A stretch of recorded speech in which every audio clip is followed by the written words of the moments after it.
The Pear Affair, Chapter 21. The mare's raisin eyes were as hard as pebbles and full of violence. He took a step towards Nell and she recoiled. "Where are your parents?" he asked. His voice was slippery, soft, and laced with menace. He had wasted no time introducing himself or explaining why she had been kidnapped and tied up. "I don't know," said Nell, and that was the truth. She didn't know where they were staying, and what did the mayor want with them anyway? They'd had drinks together in the hotel when he'd punched the waiter. They'd had lunch together the next day. It seemed like they were friends, and now they weren't. She didn't trust any of them. "You're lying." He started to rock slowly back and forth on his heels. He cracked his knuckles. Nell could feel the palms of her hands getting hot and sweaty. "I'm not," she said stubbornly.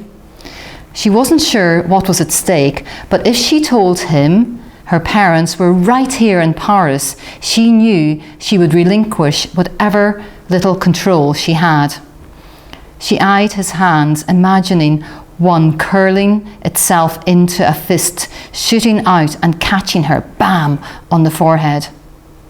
He had thick sausage fingers. On his middle finger he wore a large gold ring. It was engraved with the letters VH. She'd seen those letters somewhere before. "Tell me where they are and I'll let you go." His gaze was unnerving. He didn't blink, he just stared. Nell clamped her lips tight shut. There was something about him that simmered, as though at any moment he might explode. "I'm waiting," he said. He was slowly curling and uncurling his fists. "I told you I don't know," said Nell. She wasn't going to tell him anything.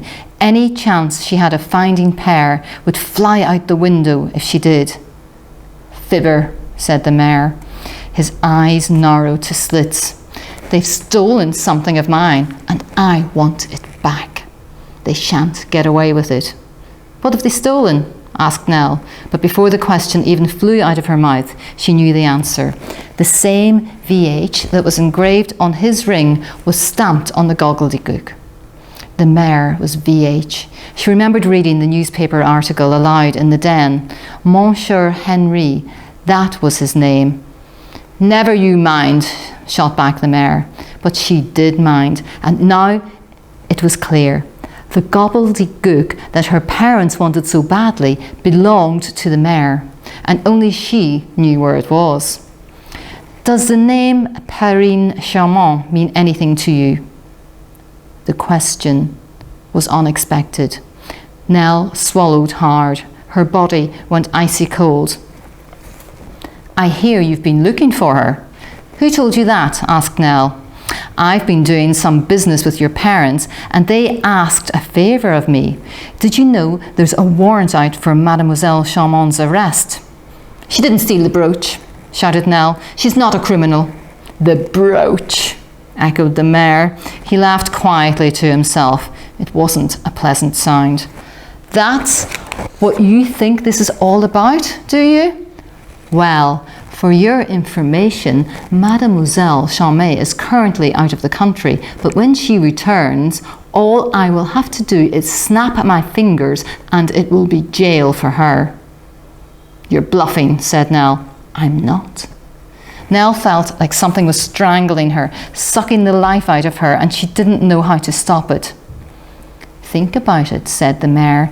"If you can help, good. If not, let's just say it'll be bad news for Mademoiselle Charmant and bad news for you." "Madame?" He turned to Lorgnette. "Can you take a dictation, please?" Nell watched as Lorgnette rushed over to an ornate bureau in the corner of the room, took out a pad of paper from the desk and a pen, and returned to the settee, pen poised. "Found Penelope Magnificent, daughter of Gerald and Melinda Magnificent," dictated the mayor. "If she remains uncollected a week from today, she will be placed in the care of the French authorities. The British authorities will be notified." "Got it?" "Got it," said Lorgnette, setting down the paper. Would you like it placed in tonight's edition of Le Monde? Asked Cigarette Holder. I would, madame. They won't come, interrupted Nell. They're not bothered about me, and anyway, they can't read French. The mayor rolled his eyes, stood up, made for the door. Has anyone ever told you what a tiresome little sneak you are? Yes, thought Nell, many times. I'll ask you one last time, he said. Tell me where they are and I'll let you go, even if it's to rush back to your vermin friends. No, said Nell. More than anything, she wanted to go back to Coco and find out what she had been about to say. But not like this. Something sinister was going on. The mayor was connected to the gobbledygook. The VH on his ring was proof of it. Her parents were embroiled in it too. But why? She could not help this man out in any way, shape or form. It would be a betrayal of Xavier and the rest. Madame, tell the newspaper to print the notice in English. And you, he swivelled his pebble-hard raisin eyes back to Nell, shall stay here until your parents turn up to claim you, or until you decide to protect the fate of your beloved Perrine and tell us where they are. The mayor cracked his knuckles again, his ring winked, and he was gone. The room they took her to was on the top floor of the house. It was suffocatingly hot, with a tiny window that was too high to see out of. Nell flopped down onto the narrow bed. She examined the marks on her wrists where the rope had bound them. They looked an angry red, a bracelet of wheels. A sob caught in her throat. This was worse than being at summer's end. She was a pawn, caught in the middle of her parents and the mayor. She picked up her mother's bag because it summed up everything she detested about her parents. It had been an act of rebellion, a quick way to punish Melinda for all the years of hurt, but never in a million years did she imagine it would lead to all this. It's a good job you didn't help the mayor, a small voice inside her head. How can you help someone who hates children so much? But you can't just stay trapped here either, another voice piped up. He's dangerous, said the other voice. It would be a betrayal to help him. But if you help him, you can go back to Coco, find out what she's talking about, find out why she called you Minou. Nell turned over and buried her face into the pillow. She allowed a few tears to escape, and then she sat up and dug Pear's letter out from her pocket. Something has happened, and I need to set it right. Do not lose faith. We will be together, and the truth will come out. Nell breathed deeply in and out, employing the panic-quelling breaths she used to fight the fear of the dark. Coco had said Pear had gone away. The mayor had said she was out of the country. Pear said she was setting something right. She was proving a truth.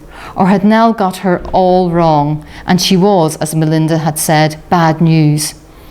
Nell needed answers. She had to go back to Coco. But no way was she going to help the mayor. She would have to get out of here on her own.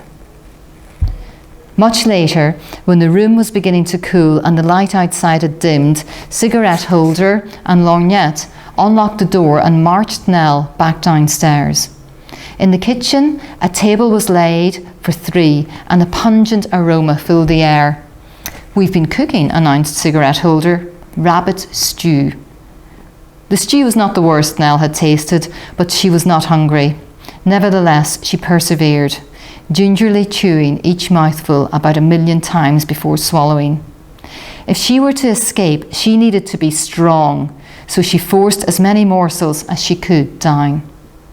Eventually, the plates were cleared and Nell was marched out of the kitchen and back to the overstuffed parlour. In the hall, the front door beckoned. Nell's whole body tingled. Could she simply make a dash for it? It was about 3 long strides. Don't even try it, said Cigarette Holder, clamping her hand down on Nell's shoulder. The doors and the windows are triple locked. You wouldn't stand a chance. In the parlour, they sat her down between them on the overstuffed sofa. They wanted to play games. Hangman, noughts and crosses, battleships. Lorgnette passed round pencil and paper. The piece of paper she gave to Nell was blank on one side, and on the other, a page of curls and loops and circles. Nell plucked it up and stared. It looked exactly like the page of gobbledygook she had found in her mother's bag. "What's this?" she asked, holding it up. "Don't tell me you've never seen shorthand before," sneered Cigarette Holder. "Agnes, she doesn't know about shorthand." "We always take dictation in shorthand," said Lorgnette. "It's how we were taught years ago at the Duplion Secretarial School." Nell looked at the loops and swirls, the dots, the circles. There in the corner was a stamp, a tiny circle with VH on the inside, just the same as on the page of gobbledygook. But there was something else too. Some sort of design had been impressed onto the paper. She glanced at the two women. They were busy drawing dots in preparation for a game of battleships. Surreptitiously, she held the paper up to the light. There it was, a watermark, like the Basildon Bond one on the writing paper she kept in her desk drawer at home. Except this didn't say Basildon Bond, it said Pantastique.